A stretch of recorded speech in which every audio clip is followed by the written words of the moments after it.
The scene begins with a traffic accident, where bystanders rush to the scene, calling an ambulance because someone is trapped inside the vehicle. The person in the car felt like they were about to die, alone with no family or friends. There's nothing valuable left to keep, and no special memories to cherish.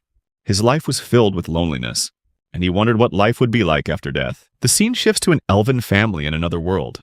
This is where Lisa, the main character, tells his father that he will go into the woods alone to find food. His mother anxiously asked if that was wise, reminding him that the forest was full of dangers.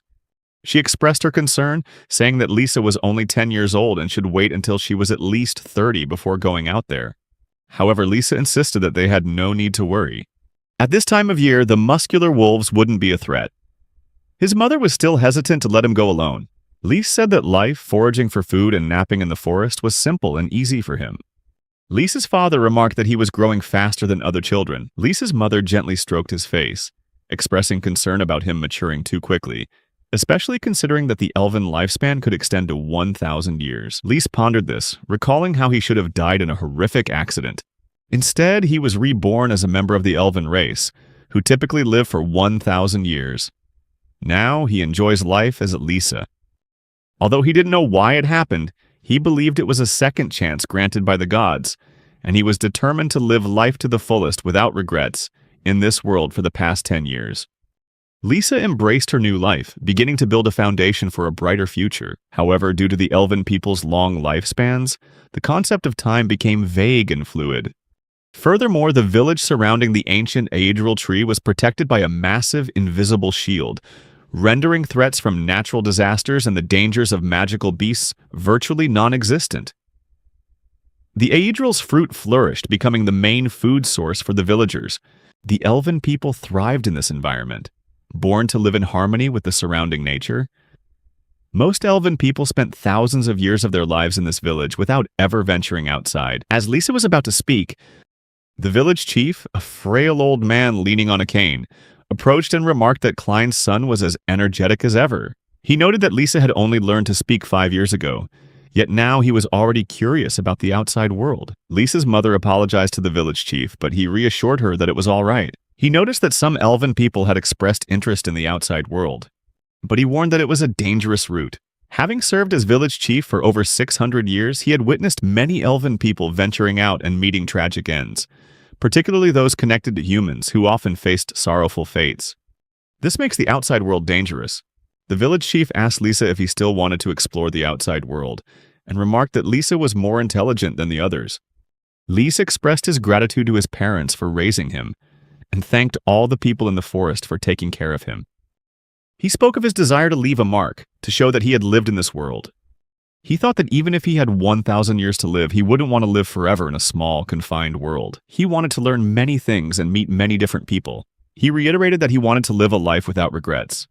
Lisa's father replied that if Lisa was truly determined, they wouldn't stop him. The village chief gently patted Lisa on the head and said that it had been hundreds of years since the last elven had ventured out into the world.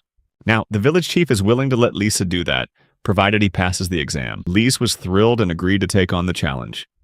The village chief instructed him to master the highest level of elven healing magic, which resided in his soul within a century. Lisa wondered about the meaning of 100 years. The village chief explained that this was important because the outside world was very dangerous, and Lisa needed to be able to protect himself. If Lisa passed the exam within 100 years, the village chief would allow him to explore the outside world, and he asked if Lisa understood. Lisa thought for a moment, realizing that 100 years sounded like an eternity, but in reality, it was only a tenth of an elven's lifespan. He felt that if this was the only condition for venturing out into the world, then it would be a worthwhile challenge. Lisa agreed, and the village chief warned him that this exam is not a challenge that can be passed half-heartedly, and this cannot be forgotten. 10 years have passed, and Lisa is now testing her healing magic by healing an ancient tree. The village chief was astonished to see that his great ancestor, having survived for over 1,000 years, it has now been restored. This spell represents the pinnacle of elven magic, the ultimate healing spell. The village chief couldn't believe that only 10 years had passed since Lisa began training. He asked Lisa how he managed to achieve this incredible feat. Lisa replied that he had been practicing magical powers since he was a child. The village chief, curious, asked him when he had started, and Lise said that he was now 22 years old, so he had probably started practicing when he was about 5. Lise realized that before receiving permission from the village chief to venture into the forest, he had already prepared for his future. The first part of his plan was to cultivate and enhance his overall magical power. He recalled that within the ancient tree lay a vast library filled with magical books, mostly written by humans. Through those studies, he learned that a person's magical potential was typically determined around the age of 20. Lisa understood that 3 factors were crucial to success: circumstances, innate ability, and effort. The frequency with which a person can unleash their magical power is directly proportional to the increase in their magical ability.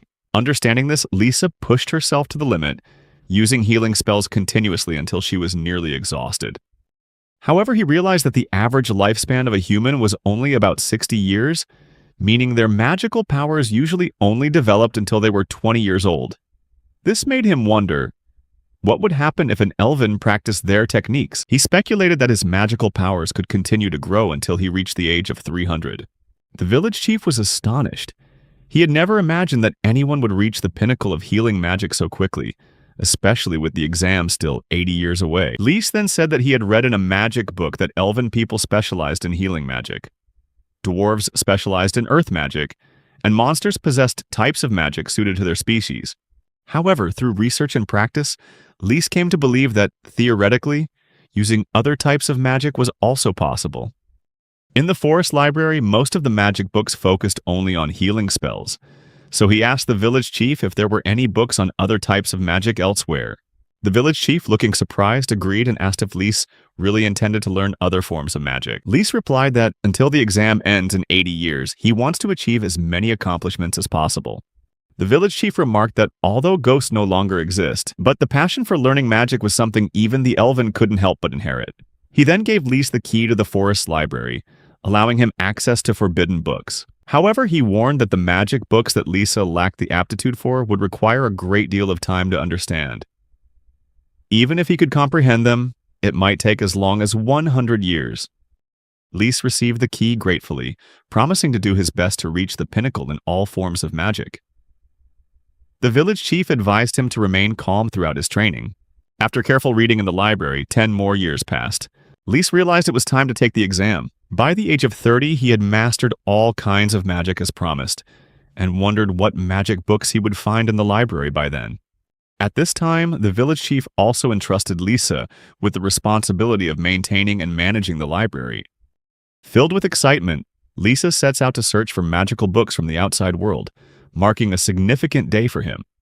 The elven's only connection to the outside world was through the people who governed the surrounding area, particularly the Verlanda family.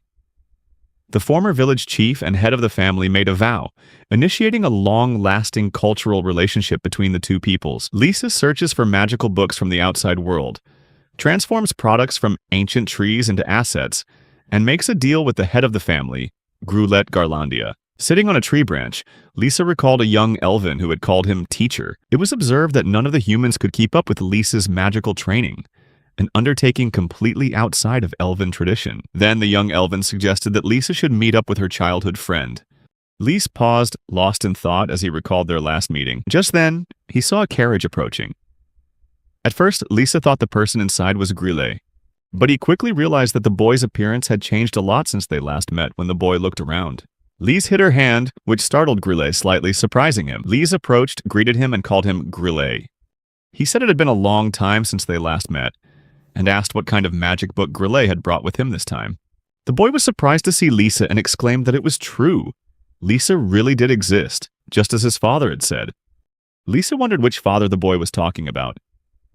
The boy knelt before Lisa and explained that this was the first time he had met her, and that he was Gilead's son, Galeus. He went on to say that his father had told him about Lisa. Recognizing this as Galeus, son of Gilead, Lise couldn't help but think that they had only met a few days ago. Galeus explained that his father had wanted to see Lisa in person, but no one could resist the passage of time, and Gilead was no exception. As he began to feel the weight of the years, Galeus, the eldest son, decided to visit, hoping his presence would be accepted. Lise then asked Galeus when he had last been to the forest. Galeus replied that his parents had gotten married about 2 years ago. That means almost 22 years have passed since Galeus last visited the forest.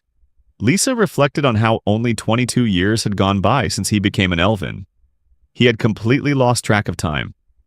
But he realized how quickly people's lives change. When Lisa mentioned leaving the forest soon, Galeus was surprised to learn that Lisa only had 7 years left before leaving. Lisa nodded, realizing that by human standards he was 93 years old. He added that if he ever left the forest, he would definitely visit Galeus's family, and he asked Galeus to tell Gilead that Lisa was very much looking forward to meeting him. Galeus was overjoyed. He took Lisa's hand and agreed, assuring her that his father would also be delighted to hear the news. After saying goodbye, Galeus left, leaving Lisa alone, lost in thought about the future. Lise told himself that if he could just pass the Elder's test, he would surely have a chance to see Grile again. Back in the library, Lisa took out a pile of books and spread them out on the floor. He thought that during the rest of his years in the forest, he wouldn't feel bored. Lise chose a book and began reading stories about heroes who were not suited to magic. These stories reminded him of fairy tales. The story of a hero who defeated a demon king sparks his imagination and inspires him on his journey ahead. Lisa continues to ponder the world beyond the forest, realizing that the demonic monsters have long since disappeared, and even the existence of the elven might be doubted by humans. Lise discovered an ancient book, seemingly a long-forgotten book of magic. The book was in a very fragile condition, its pages yellowed with age. Intrigued, Lisa began reading about the various types of teleportation magic, believing that he could at least grasp some basic concepts. Having mastered all kinds of magic, Lisa was eager to explore the ancient magical world. He recalled that long ago, humanity had become extinct, but once possessed terrifying magical powers, while demonic monsters had previously used their mystical abilities to control the world. These ancient spells are incredibly diverse and different from the 4 basic types of magic, often requiring special conditions to summon. Many spells can take months or even years to fully understand, but the prospect of unlocking this knowledge excited Lisa greatly. Determined, Lisa picked up the book and decided to try a spell, planning to practice near his home. He began chanting the Vizandali teleportation spell, feeling a strange surge of energy flow through him as he completed the incantation. Lisa wondered if he had actually pronounced the spell correctly the first time. In the blink of an eye, Lisa found herself transported to a dense forest. The air around her was heavy, and the moment he opened his eyes, he immediately heard the growling of a creature nearby. The smell of blood filled the air, sharpening his senses and sending shivers down his spine. Lisa realized he had wandered into a realm far more dangerous than he had imagined. When Lisa regained his balance, he found himself standing before a group of gigantic creatures, their menacing forms surrounding him. Behind him, Lisa noticed several men, their faces filled with confusion and fear. He overheard them whispering to each other, wondering where he came from and whether he was a member of the group. He felt a wave of confusion wash over him. He had absolutely no idea what they were talking about. It seemed that, although he had successfully used teleportation magic, he had somehow left the protective barrier surrounding his forest. Lisa's mind raced as he assessed the situation. Then, his gaze settled on a child lying near the monster's feet. The little girl was injured, but surprisingly, she was still alive. Lisa felt a growing sense of anxiety, and instinctively he moved closer to the child, determined to help her escape the imminent danger. He recalled that after leaving the forest, he had learned and used a new movement technique. He should have appeared near home, but it seems he's arrived in a completely unfamiliar place. Based on his current situation, he realizes he's outside Adrasel's protective circle, and behind him were people he had never met before. They were asking him who he was and whether the organization had sent him. Lee saw a pack of monsters in front of him, and a child had been attacked by them.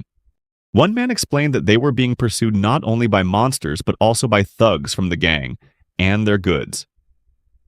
He lamented their terrible luck. Suddenly, a wolf let out a growl, and the group realized it was targeting them. In a panic, they started running away. Lise realized that although they intended to use him as bait, he was determined not to let that happen. Leaving the injured child behind, he refused to let their plan succeed. Lise immediately cast a dark magic spell, Black Whip, to imprison all of them, rendering them unable to move. These people looked at each other in bewilderment, not understanding what strange thing had wrapped around them, rendering them unable to move. Lise turned to look at the injured child, thinking he could help her.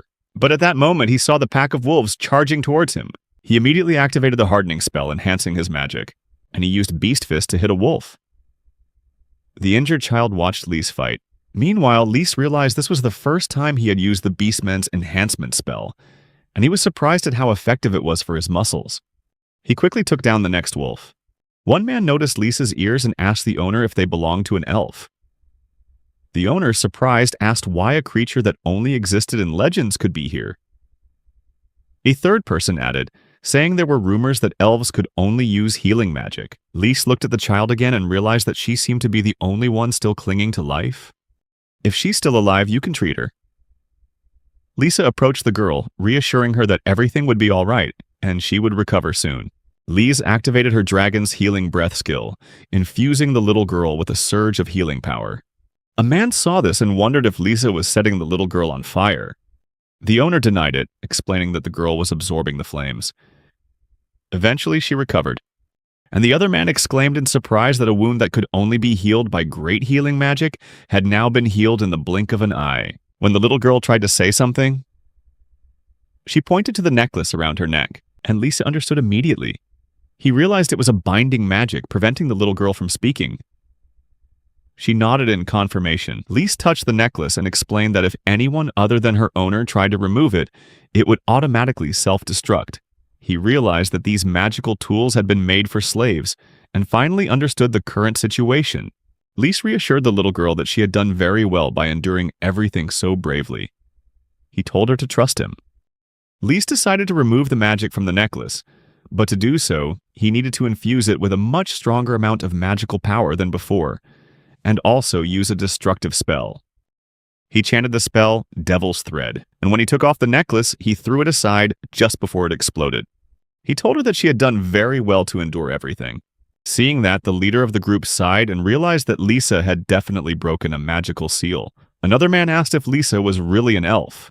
Lisa approached them, wondering what to do now that they had discovered his identity. The boss explained that they had been tasked with protecting the children, but their luck ran out when they encountered a pack of muscular wolves. They tried to fight back, but the monsters tore them apart and devoured them one by one. Without Lisa's help, they would all surely have been killed and eaten. They were filled with gratitude and begged Lise to deliver them. Lise wondered if they really wanted to help, and he realized they might already understand his situation. But with her extensive experience, Lisa knew they were plotting to steal everything. When they heard Lisa knew about their plan, they were very surprised. Lisa informed them that he would ask them 3 questions. First, he wanted to know who they were. Second, he asked why they had changed. Finally, he asked them what their motive was for kidnapping the young children while they were traveling through a dangerous forest. Lise warned them that if they answered truthfully, he would spare their lives. The group became frightened and promised to answer truthfully. Finally, they confessed that they were merely hired slave traders, and that there were parents willing to sell their children when they needed money. Regarding the second question, they explained that they were being pursued because someone in the group had betrayed them. Regarding the third question, they revealed that while en route to deliver goods for a transaction, they were pursued and had no choice but to escape through the forest. Lise pondered this, realizing that in this world the nature of humanity was not much different from what he had witnessed before. Lise recalled the warning from the tribal chief, who had emphasized that she should never get involved with humans, because they are brutal, cunning, and vicious creatures. The tribal chief advised Lise never to forget those words. However, Lisa stopped reminiscing and returned to the present, where the group's leader pleaded that since they had answered all the questions correctly, Lisa should let them go. Lisa noted that the tribal chief had repeatedly advised him to stay away from humans, suggesting they would forget what had happened, perhaps even forget to meet Lisa. But just as they were about to act, the leader, surprised, asked him what he was saying. Lisa immediately cast a memory-altering spell, the memory burial spell. The group suddenly became confused, and Lisa decided to leave them there, even though they had no memory of anything. The little girl tugged at Lisa's sleeve, calling him her benefactor, and asked if he was an elven. Lisa nodded, introducing himself as Lisa. He felt relieved that she could speak again, and he apologized for not being able to help the other children. When he looked at the girl's chest, Lisa discovered a cross-shaped scar, the mark of a magical tool, proving that she was a slave. The little girl said that if she were stronger, she could certainly help other children, at least to protect them. But now she feels helpless, she can't do anything. Seeing the immense power of the magic Lisa used, the little girl longed to become as powerful as her. The little girl begged Lisa to let her follow him so she could learn and become stronger. Lisa sensed a hint of awkwardness in the girl's words. If she truly wanted to be strong, he realized that deep down, She possessed an unwavering determination. Despite being warned against getting involved with humans, he couldn't bring himself to abandon the little girl. He interfered in her life, and now he feels a heavy responsibility to bring the little girl back safely. He reminded himself that now, he is no longer human, although it will take another 7 years before it can be brought out into the world. It was a period of time that meant nothing to him, but for the little girl, it would feel like an eternity. He couldn't bear the thought of her having to wait all that time. With unwavering resolve, Lisa was forced to make a choice. He couldn't allow the girl to accompany him, for the difference in their perception of time was too great. Lisa raised his hand and cast a spell, causing the girl to faint. As she fell into a coma, he felt a heavy weight in his heart, but knew it was the only thing he could do at this moment. Just as she lost consciousness, Lisa heard footsteps approaching. They were the people searching for the slave traders, determined to prevent their escape. Time was running out. He needed to leave immediately. Lisa decided to hand everything over to the slave traders. He jumped onto a branch, telling himself that in 7 years, if the girl's resolve remains unchanged, they will surely meet again. Later, he returned to the library where he heard rumors about an extraordinary girl who called herself the Nameless One. She is said to possess extraordinary strength and has achieved remarkable military feats. Finally, 100 years passed since Lisa became an elf, and a strange girl came to visit the chieftain's house. She apologized for being summoned, but she just said it was all right. The chieftain reiterated that Lisa had always been there, and he recalled the promise he had made to Lisa, to train him until he turned 100. But it seemed Lisa's heart remained unmoved. Elves are born to live peaceful lives in the village, under the protection of the Yggdrasil tree. The chief then asked the girl what she thought would happen if an elf like Lisa went out into the world. Like a baby mouse jumping into a battlefield. The girl replied that the result would become clear when they saw the fire. Lise looked outside, thinking to himself that this day had finally arrived. He had trained for 100 years for this moment. And now, the final day of the exam, before he can leave the ancient forest, has arrived. The tribal chief met with Lisa to inform her that the final exam had concluded. After a century of training, Lisa's desire to leave the ancient forest remains unchanged. Lisa nodded in agreement. Just then, they heard a voice calling the chieftain, remarking that it seemed they had a child full of energy about to leave. Even though someone was speaking, Lisa couldn't see who it was. The chief explained that the other man had never lost to him, nor was he inferior to Lisa, which made him uneasy. The mysterious voice continued to speak, suggesting that Lisa must be a genius to be allowed to leave this place after only a century of training.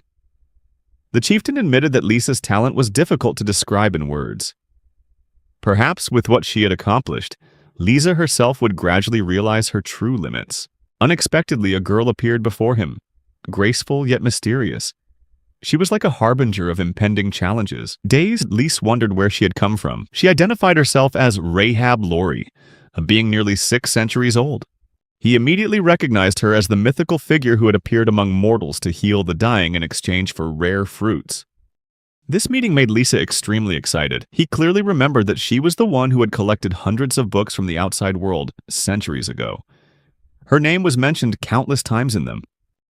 Compared to me, she's like a knowledgeable senior. But contrary to expectations, Rahab turned out to be a muscular goblin with extensive combat experience. She said the test was very simple. Lisa just needed to survive until she ran out of magic from the attack. Using healing spells wouldn't matter. Having honed her skills for 3 centuries, she only asked that he not be too rough. Lise thought to himself, if he just passed the test, he would be free. He eagerly awaited that moment. But before he could prepare, a matrix appeared beneath his feet, and from there, boulders shot up, as if wanting to crush everything in the first moment of the battle. Lise dodged, stunned to realize his opponent had unleashed such powerful magic without chanting a spell. Earth magic, Earth Strike, has just been cast. This caused his magical foundation to tremble, as if it were being heavily suppressed. He gradually realized she was beginning to read his every move. Another blow came. The pressure escalated. Lise wanted to react, but deep down he felt a sense of injustice. Rahab attacked relentlessly, her staff emitting a continuous glow, a sign that another spell was about to be cast. She made no secret of her contempt. Humankind was inherently cruel, cunning, and weak. Amidst the magical rain, Lisa realized the outside world has no place for those who only know how to receive. To survive, he had to learn how to fight. Without hesitation, he cast Varlane's earth magic, erecting a barrier to defend against the attack. A magic spell on par with Rahab's earth-shattering spear. She was intrigued, surprised by his abilities. As an elf, she had always thought Lisa only knew how to heal. But now he's like a different person. Bold, reckless, and full of potential. Lise himself understood that. His motivation stemmed from memories of a past life, when he was human. Gathering momentum, he used the wind body spell, propelling himself into the air. Rahab realized this was grand magic, a form of advanced spell. In that moment, she wondered if she could shoot him down from that height. The answer came immediately afterward. Blazing fireballs detached from the staff, tearing through the air as they hurtled towards him. Mid-air, Lise realized that although her power hadn't reached its ultimate level, her ability to cast spells without focusing made her incredibly dangerous. He reminded himself he mustn't allow himself to be distracted, not even for a second. Rahab admitted to being impressed by Lisa's skills, but she also warned that her offensive tactics wouldn't stop. Soon he would have nowhere to escape. While Lisa was still avoiding the question, she unexpectedly threw out a question that made him freeze. Why did he want to leave this world? Unexpectedly, Lisa still answered amidst the battle. He believed that the lives of the elves were long, but could easily pass by in silence without purpose. Rahab replied that the elf village was more peaceful than anywhere else. To her, it was paradise, Lise pondered. A century had passed since he was reborn as an elf. So many failures, so many restarts, all for a single goal, to reach the pinnacle of magic. But more fundamentally, it's a desire to leave a mark on this world. He recalled his past life, a dull existence, without purpose, without any true connections. In the end, only regret remained. Now, in this new life, he wants to live differently. He wants to understand more, to experience more than anyone else, and to be remembered by someone. For that dream to come true, leaving the forest is inevitable. Lise paused in her train of thought, realizing she had just confessed everything to Rahab. She fell silent, lost in thought, and this time it was Lisa's turn to ask, what about her? For what reason did she leave that peaceful place? Rahab pulled out a glistening fruit, cradling it like a treasure. Lisa watched intently, and before she could react, she revealed the real reason she longed to leave the forest, simply because she wanted to enjoy many delicious fruits. Lise was stunned. It turned out that all these years she had only been luring people in exchange for fruit. She admitted that she had loved that flavor for a long time. In the forest, she could easily harvest the chrysanthemum berries, but after 50 years of eating the same thing, her palate had grown tired of it. From then on, her desire to explore other fruits emerged, prompting her to venture out into the world. Lise couldn't believe it. He asked if it was worth 300 years of arduous training. Rahab simply nodded, gently replying that she had tried her best, and 3 centuries passed. He actually thought that was a good thing. At least she was prepared. But what about the others, their comrades who had left without undergoing training? She gazed into the distance. They had been swept away by the raging waves of the outside world. No one would return. It was through such rigorous training that she was able to protect herself, travel through many lands, and learn dark magic from humankind. A power that helped her survive and taste the flavors of countless exotic fruits. Rahab took a bite of the fruit in her hand, a hint of nostalgia crossing her face. There was a time when the outside world captivated her, but lately she'd noticed those flavors had faded. They weren't as rich as before. Lisa suddenly thought about food. Besides fruit, what other flavors awaited her in the world? Meanwhile, hidden deep within the forest canopy, the chieftain silently observed everything that was happening. His eyes never left the 2 men, a test with a deeper meaning than a battle. Rahab returned to the game, reminding them they had been talking for too long. Now for the final part, where she will give it her all. Blazing fireballs and a barrage of spells rained down. Lisa quickly used wind magic, summoning a wind spirit, Sylph, to escape the storm. But the more he fought, the more he realized. Now he could only rely on Clantis's magic. Meanwhile, Rahab could control multiple elements at once if she truly wanted to. Lisa couldn't defend forever, so she counterattacked. He used the enhancement technique and hardening magic to create a beastly punch. An attack imbued with primal power shattered the object Rahab had just used.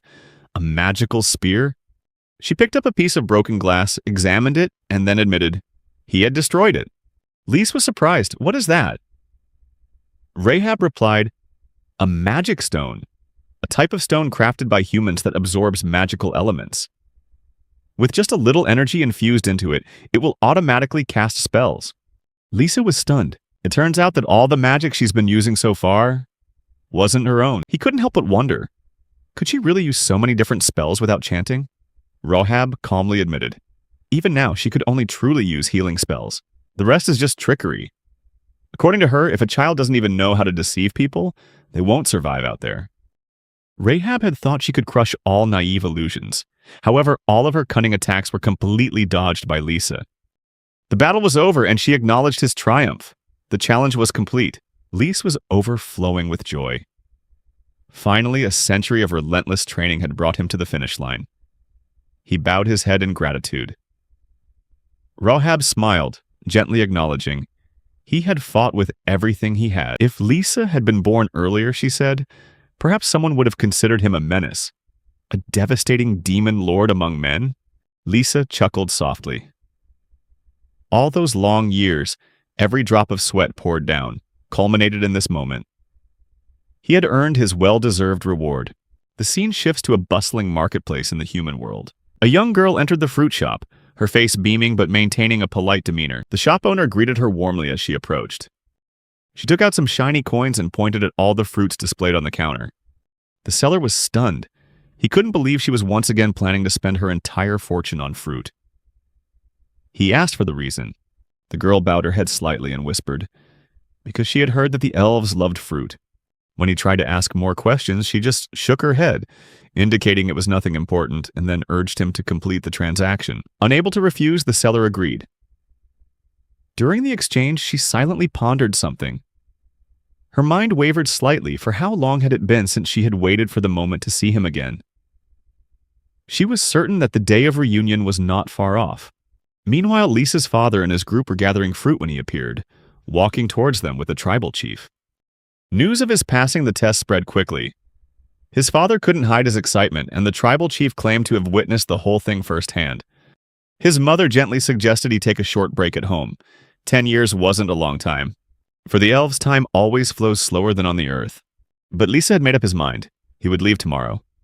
Even so, his mother reminded him, at 100 years old, he was still just a child in their eyes. Lisa recounts the test he underwent alongside his senior Rahab, a man who understood the world and recognized his abilities.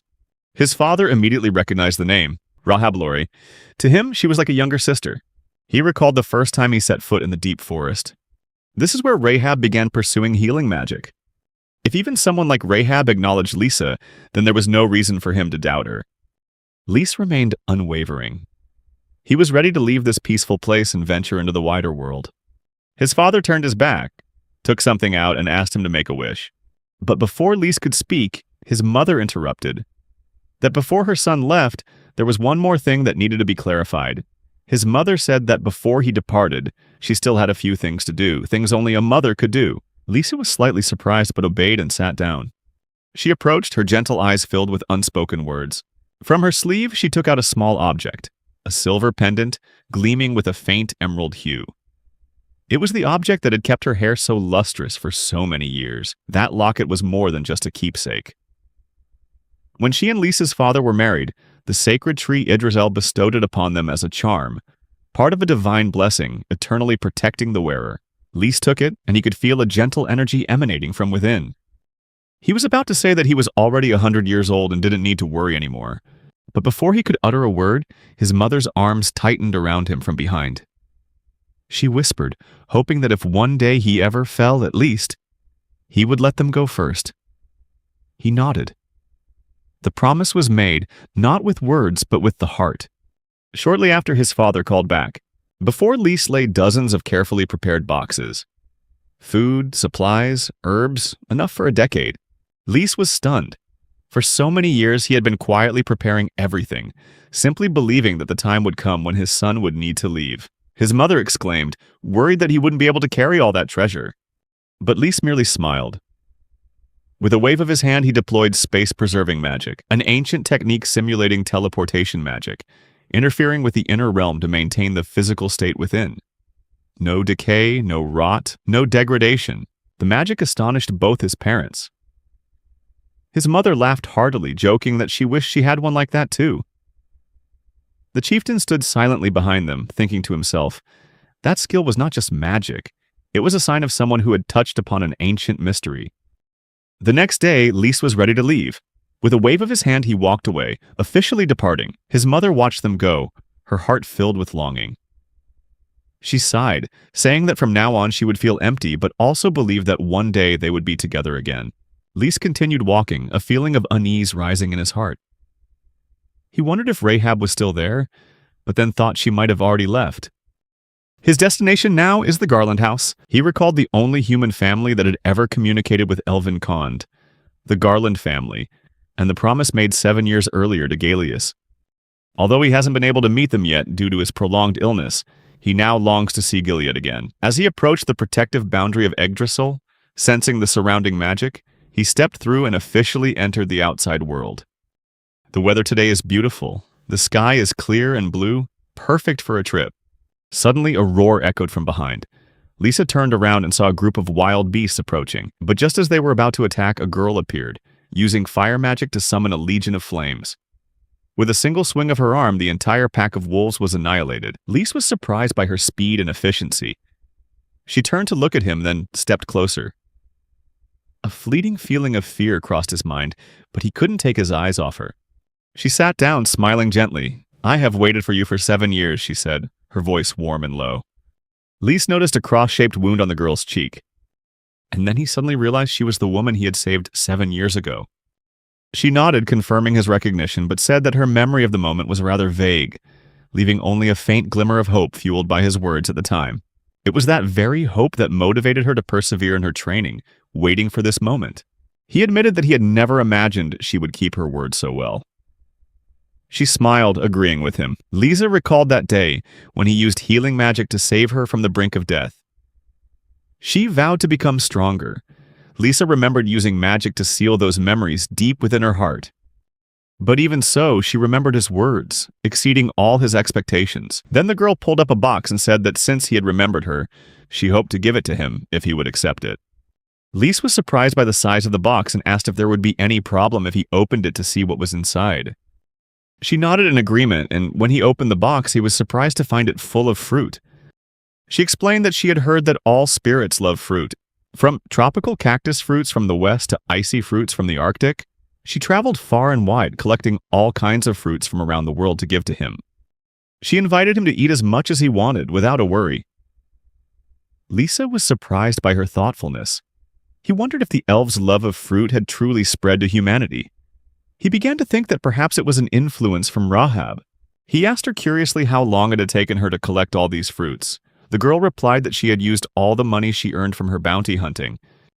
Lise was astonished by the answer, exclaiming that the amount she mentioned was truly enormous. She insisted that even so, it wasn't enough. Lisa disagreed, saying it was actually far too much. He wondered if she was all right. It seemed they both carried their own anxieties, as neither knew much about the outside world. He thanked her for her kindness, but then she asked him if he had any plans to go anywhere, and insisted on going with him.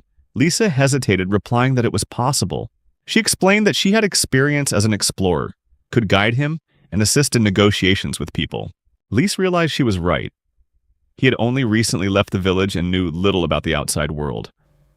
Moreover, as a spirit, rarely venturing outside his territory, he felt reassured having someone like her accompany him. He then asked her if she had any problem joining them.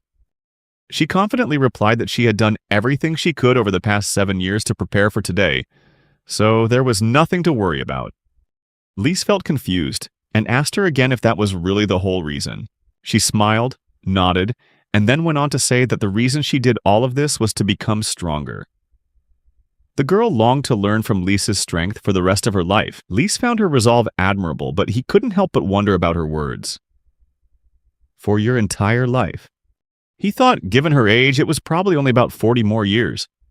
He was surprised to think she was planning to be with him for 40 years, even though that seemed a bit far-fetched. Although feeling a little overwhelmed, Lisa was still happy to be seen in that way. But after all, 40 years is still just 40 years. Then Lise told her that he wanted to go to the Garland house. She replied that it was located in the Garland swamps. Then she started looking through the map. Lisa thanked her for her help. Meanwhile, he also activated his magic skill to retrieve a fruit. He thought it would be great to enjoy one right now. When he took a bite, he was surprised to feel a pleasant, tingling sensation from the fruit.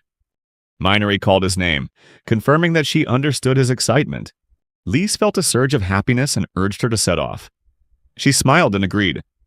The two approached a man, and Minori spoke up, wanting to trade a horned rabbit and 3 slimes. She asked what the best price he could offer was. Meanwhile, she heard people around her talking about her, calling her the strange woman. She immediately shouted, asserting that her name was Minori. Both felt a little confused.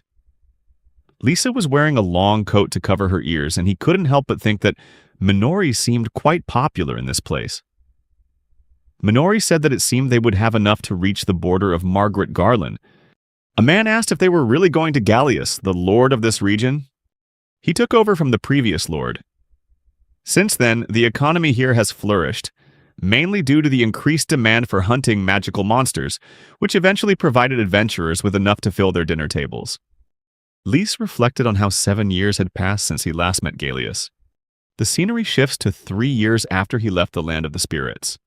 As he and Minori were walking, she pointed ahead and asked if he could see that if they continued down this road, they would be able to see Fort Kuchuk, part of the Margaret Garland border, just a little further on.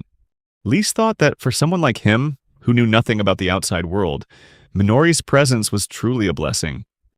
Minori explained that they had left the forest and Fort Kuchuk should be near the border. Lord Garland kept many magical monsters in these border forests, helping to protect the Empire from the haunted woods. As Lisa walked away, he saw the 2 men dozing off while sitting. Lise noticed that the closer they got to the fortress, the more bodies of those who had fallen appeared.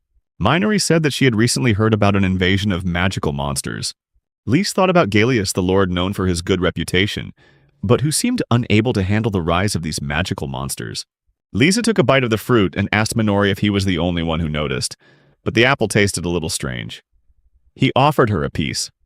When Minori took a bite of the fruit that Lise had eaten, she asked if it was really okay to eat something that he had touched with his lips. He reassured her that there was nothing to worry about, and she ate it. She commented that she didn't feel anything different. In fact, she found it even tastier. After finishing her meal, Lisa thought for a moment, then said that the taste of the fruit seemed to have diminished somewhat lately. Then he said he wanted to do some testing and use the Grancestus observation spell on the apple. He discovered that this apple is composed mainly of 80% water, 12% sugar, and 1% each of the other components, along with a little bit of miasma. The presence of the miasma startled him. When Minori asked him how the apple was, Lisa calmly replied that there was nothing wrong with it. It was just delicious, and encouraged her to eat more. Minori was touched by his gentle words. Lise couldn't believe he had found one of those phenomena previously controlled only by monstrous creatures, and it even seemed to bear a name similar to one of their special particles. Miasma. However, could there really be such monstrous creatures in this world anymore? They arrived at Kukur Fortress, where Lise met a guard. When the soldier heard that Lisa wanted to see Lord Gallius, he was surprised. The soldier explained that Gallius was a nobleman, vying for the highest position in the empire, and there was no way they could meet him. Lise confidently replied that she was a friend of Gallius, and had only asked the guard to pass on a message. The guard, who had served there for 5 years, proudly claimed to remember the faces of everyone who passed by, but failed to recognize Lisa. Minori was angry, pointing out that if the guards insulted Lisa, they were insulting her as well. Just then, Gallius appeared. He noticed the commotion and quickly recognized Lisa. The encounter stunned the guard. Gallius could not believe his eyes when he saw Lisa, as 7 years had passed since their last meeting. Gallius was delighted and thanked Lisa for remembering his promise. Lisa explained that he had come to meet both Gallius and Gilead. Gallius recounts a previous conversation with Gilead. He said that Lise had to pass a test to leave the forest.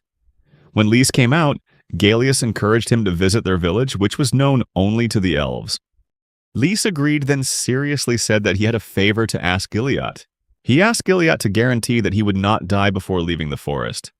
Gilead agreed and told Lise to leave the forest as quickly as possible. Lise promised to do so. Gallius understood the promise his father had made to Lisa. Minori curiously asked Lisa if he was also a friend of the previous feudal lord. Lise replied that Gallius was somewhat different from Gilead. Minori wondered if that were true, to which Gallius explained that he wasn't good at fighting. While his father earned the nickname God of War, thanks to his superior fighting abilities. Minori went on to ask about the relationship between Lisa and Grillat, to which Lisa replied that Grillat was the first person to speak to him and was his friend. Gallius added that his father had spoken much about Lisa, and that when Lisa emerged from the forest, they would brew a local beer together, and he promised to make the world a better place. Lee said he was happy to hear that, but wondered what would happen if he forgot that promise. Gallius laughed and said that if that were the case, his father would become a bad person. He reassured Lisa that his father had not forgotten his promise. He's just in a coma right now. Then they entered a room, and when Lisa saw Grillat lying there, Lisa asked if it was Grillat. Gallius explained that his father had been like this for the past 5 years, and the doctors had given up hope. Gallius was certain that his father would be delighted to know that Lisa had come to visit. Lisa greeted Grillat, saying it had been a long time since they last met. Gallius added that his father was a mighty warrior who had protected them from pirate attacks and monstrous beasts for 20 years. 5 years ago, someone found Grillat severely wounded on the battlefield, and since then he has fallen into a coma and has been steadily weakening. Gallius had to shoulder the role of feudal lord, but he had to use his power to protect the land his father had fought to defend, all alone. Despite being seriously injured, Gallius never understood the extent of his father's greatness until he was gone. Lisa recalled that before coming here, he had heard of Gallius's good reputation, but he had no idea about Grillat's serious health condition. Lisa was certain that Gallius had kept this information secret to avoid causing panic. He wondered if Grillat would fight the ghostly beast alone. And when he noticed the bruises on Grillat's hands, he decided to pull the blanket away. Minori asked Lisa what she was doing. Lisa turned to Gallius and asked if he knew anything about the bruises. Gallius explained that his father was considered the most powerful white magician in the region, but even he didn't understand those bruises. Upon seeing them, he tried using the most powerful magic he could perform, but it had no effect. Lisa then used the observation spell on Grillat, and he discovered that Grillat's body contained 91% miasma. Lisa realized that the bruises were manifestations of miasma, a substance that exists in extremely high concentrations in Grillat's body. He understood that a white mage couldn't fight against miasma of such high concentration, and Grillat's body was reacting to it. Lisa asked Gallius if he had tried the most advanced treatment. Gallius agreed. Lisa said they would have to go even further and use the ultimate cure. He was certain that Gallius hadn't tried that magic. Gallius smiled and assured Lisa that he had done everything he could, but none had worked. Lisa insisted that he could not sit idly by for the past 100 years without doing anything. He had come to see his friend and couldn't leave without saying a word. Gallius understood exactly what Lisa was saying. Lisa asked him to listen carefully and explained that even if Grillat woke up, he might only live for another 2 years. Lisa then asked if Gallius wanted him to resurrect Grillat. Gallius replied that his father had always fought alone for them, and he had never had the chance to show his gratitude. His father had left everything to Gallius, and he said that if Lisa could revive Grillat, there were many things he wanted to say to them. Lisa agreed and prepared to use her ultimate healing spell. He recalled the legend about how humans could unleash it. A process that, in theory, would take decades to succeed is known as the pinnacle of healing magic. With determination, Lisa performed the ultimate healing spell, Rebarrel. After a while, Grillat opened his eyes and, upon seeing Lisa, called him teacher. Lisa asked Grillat how he was feeling and reminded him that he had come as promised. Gallius was moved to see his father awaken and embraced him tightly. Lisa thought to herself that on that day, her 100 years of hardship had finally paid off. Although he could only give Grillat 2 more years, he succeeded in giving his friend a new lease on life. Grillat couldn't believe his eyes when he woke up and saw Lisa beside him. He realized Gallius had grown up a great deal. Lisa admitted that this must have been very difficult for Grillat, and he confirmed that Lisa had kept her promise. Lisa replied that he had done so, but there was one more thing he wanted to ask Grillat. Then Lisa asked about what had happened that day. Grillat recounted that he was almost certain Fort Kuker had been attacked by some kind of magical monster. But beyond that, he couldn't remember anything.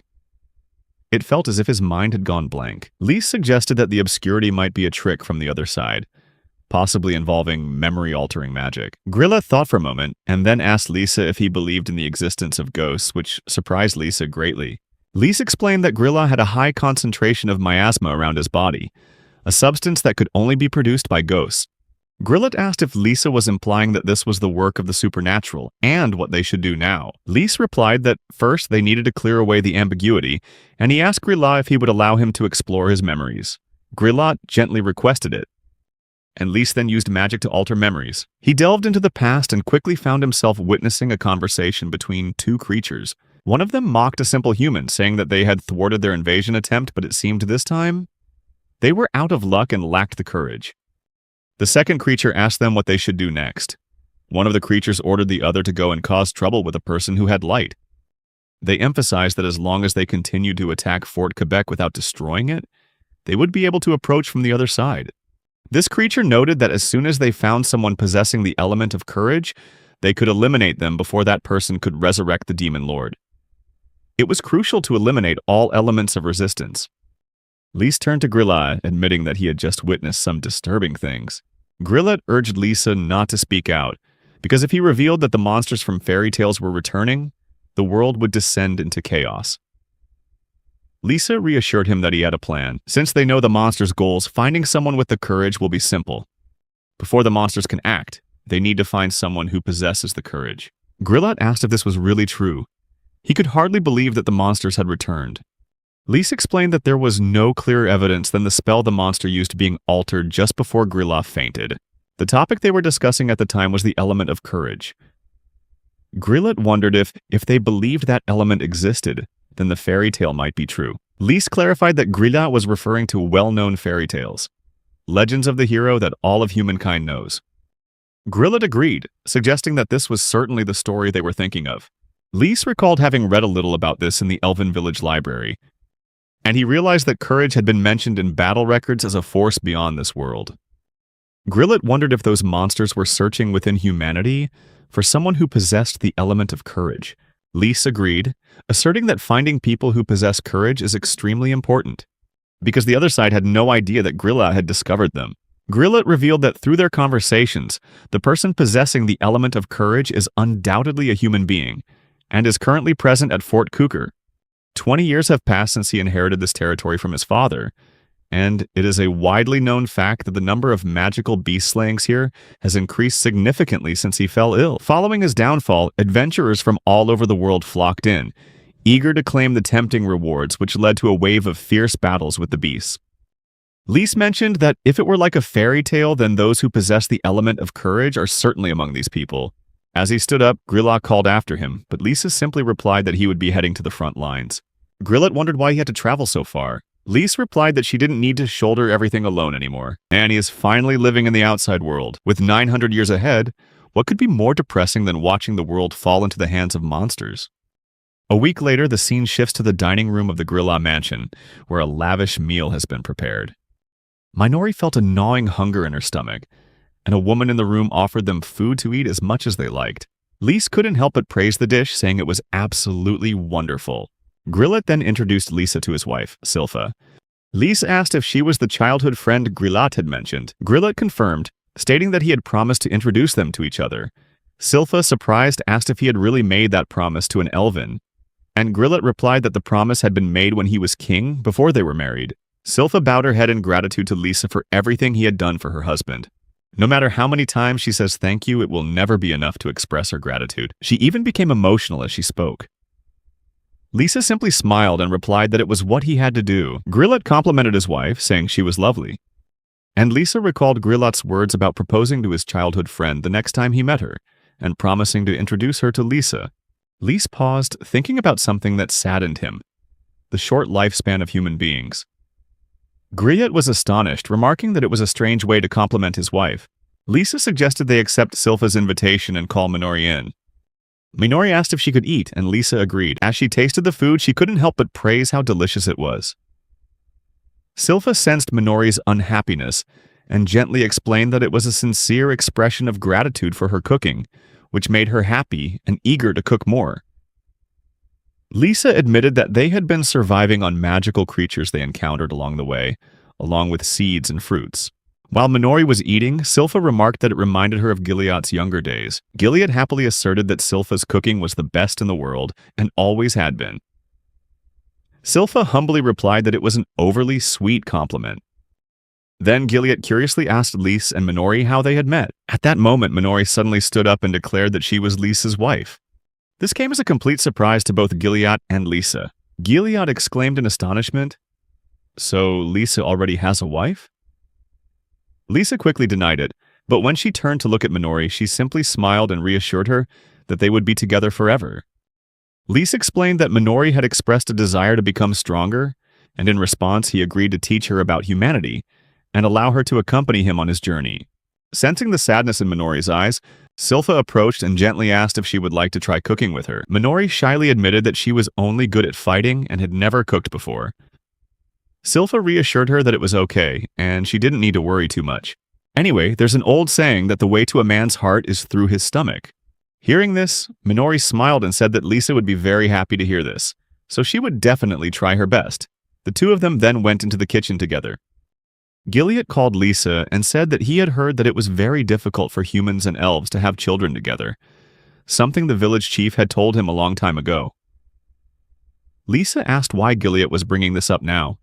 Gilead then asked Lisa what she intended to do about it.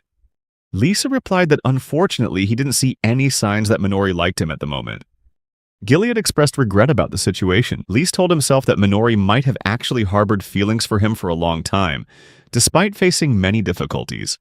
As Lise and Minori were preparing to leave, he reassured her that they would return. Gilead replied that he trusted Lise. Gallius then intervened, reminding them that Lisa was heading towards the largest forest in Vastera, located between Fort Quuker and Riedele, where magical creatures frequently appeared. It's an extremely uncertain place, so they need to be very careful.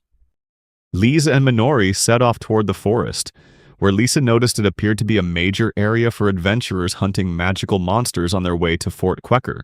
Minori agreed, saying that she had been to that forest before and hunted magical monsters that had come right to the fortress gates. In this area, they can simultaneously monitor both the adventurers and the masterminds behind the magical monsters. Lise mentioned that, according to Gilead, there was an abandoned house in the forest and he was considering turning it into their base. Minori wondered if it was really possible to find someone with heroic qualities, because their only clue was a fairy tale. It's like searching for someone who can't use elemental magic, but they won't know for sure until they ask people to demonstrate their magical abilities. Lise replied that with his judgment skills, he could recognize if someone possessed heroic qualities. However, with such a large number of adventurers, they will have to evaluate each one individually. Minori expressed surprise and asked if he could actually use magic to find someone with heroic qualities. When Lisa agreed, she turned away and said that he was very impressed. Then, Lisa activated her magic to assess her condition. After a while, he asked Minori if she agreed with this approach. She asked him what he meant. Lise explained that they had discussed this before and that finding someone with heroic qualities could take a long time. This could last for years, potentially forcing them to stay in the forest for an extended period. He also noted that she might miss out on her entire human life if they stayed there too long. Minori replied that she had already made her decision. She spent 7 years pursuing an illusion, and she told him that for her, happiness was being with him and becoming stronger. She decided to follow him for the rest of her life. Minori blushed and declared that no matter how hard he tried to convince her not to stay, she wouldn't leave. Lise thought to himself that things were getting too close, and he turned away to reassure himself. Just then, Minori called out, saying she had spotted the house. Lise informed her that it would take 6 hours to walk from Fort Quuker to get there. Minori asked what the house in the middle of the forest would be like. He explained that before the area was overrun by monsters, Gilead's predecessor had used the house as a summer retreat. Upon hearing this, Minori thought that a nobleman's summer house must be very luxurious. However, upon arrival, they discovered the house had been destroyed. Lisa suggested they begin cleaning up. Minori was surprised, and Lisa asked what was wrong with her. She hesitated before explaining that he had just used magic to clear everything away in the blink of an eye, and she thought this was her last chance to be useful to him. Lisa explained that this magic was very useful, and he had made a temporary contract with the spirits around them, which is called spirit magic. He deciphered this when he was only 78 years old. Lisa noticed Minori's deep sadness and asked her why she was so affected. Minori replied that she didn't feel sad, but Lisa remained resolute, believing it was time to complete the final step. He used egg thread magic, a type of barrier magic. Lisa then gathered some soil from the nearby area, causing Minori to ask him what he was doing. He told her not to rush and to wait. Suddenly the land transformed, growing back into a shield surrounding the house. Minori wondered what was happening, and Lisa explained that the house was now invisible to the outside world thanks to this shield, and neither monsters nor ghosts could find them while they were searching for those who possessed the courage factor. Minori was impressed and realized that he really could do everything on his own. She recalled his kindness and expressed her willingness to do anything for him. However, he continued to thank her. She understood that he would be perfectly fine on his own, and she realized that her desire to stay with him was a selfish wish of hers. She never knew who her parents were. As a slave, she simply existed to survive. And it was at that very moment when she was about to be killed that he arrived to save her. And for the next 7 years, no one wanted to join her team, simply because she had been a slave. She did everything she could to survive, not wanting to waste the gift life had given her. In the 7th year of their promise, she still went to their meeting place every day, waiting for him, always reminiscing about the past. She longed to tell him that her wish had come true, but she couldn't be happy about that. She didn't want him to keep her around just out of pity. She was determined to become a useful person, no longer a burden. She thought about ways to truly help him. She wanted to become strong enough to fight alongside him. She asked him if he planned to find someone with heroic qualities and defeat the evil monster together. He replied that if he could, he would, but he didn't have the necessary heroic qualities to fight the evil monsters. Perhaps they needed to practice first. However, he wasn't sure when that would happen. Minori was confident that he could defeat the demonic monster, and she suggested that he train her while they traveled together.